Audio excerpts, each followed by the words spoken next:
Guardian Angel, an Angelica Dale mystery by P.K. Armstrong. Chapter 22.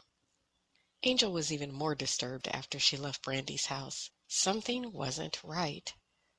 She had a sickening feeling, but couldn't quite put her finger on what Brandy said that set wrong with her. She knew she had to think carefully about her next steps. One thing she knew for sure was that Brandy knew more about the attack on her daughter than she let on at first. She had left a message for Roland to let him know she was going to re-interview Brandy, but she checked her phone and he had not returned her call. Thinking of her conversation with Brandy, she remembered a name. She immediately pulled into the nearest parking lot. Grabbing the police file with Brandy's arrest history, she turned page after page until she found what she was looking for. Brandy's fraud arrest from 5 years ago. Co-defendant Evan Michaels. Unhooking her seatbelt, she got out of the car and lifted the back tailgate where she kept her laptop. She logged onto her database and began searching for Evan Michaels. She found a criminal history similar to that of Brandy. As a matter of fact, he was her co-defendant at least 3 other times. She also found a sporadic work history which included painting, gardening work, and other odd construction jobs. What she didn't find was any history of peeping, sexual battery, or sexual assault on women or children. Angel noted several old addresses and a couple of recent ones as well. After sending the addresses to her phone, she got back into the front seat and put her seatbelt back on. Putting the car in drive, she paused and put the car back in park.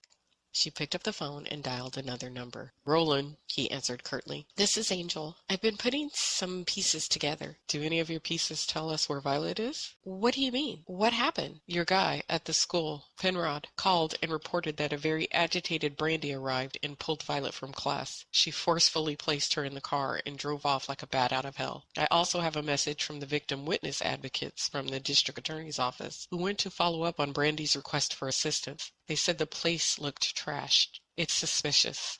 Angel could hear the tension in Roland's voice. "I just re-interviewed Brandy an hour and a half ago. I haven't spoken to Violet since that day she had a meltdown at school." Angel thought, worrying. Maybe her last interview with Brandy pushed her over the edge. Roland continued. "Her job said she hasn't shown for 2 shifts.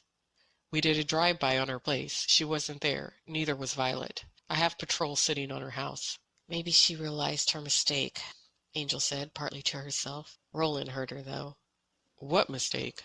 "When I re-interviewed Brandy, she was in a weird hyper mood. She started out blaming Violet for the attack and said she was too much trouble. She slipped and said the name Evan, but caught herself and kicked me out of her apartment. I pulled a few of the court transcripts for Brandy's arrest record and found an Evan Michaels. I've got a possible current and former addresses."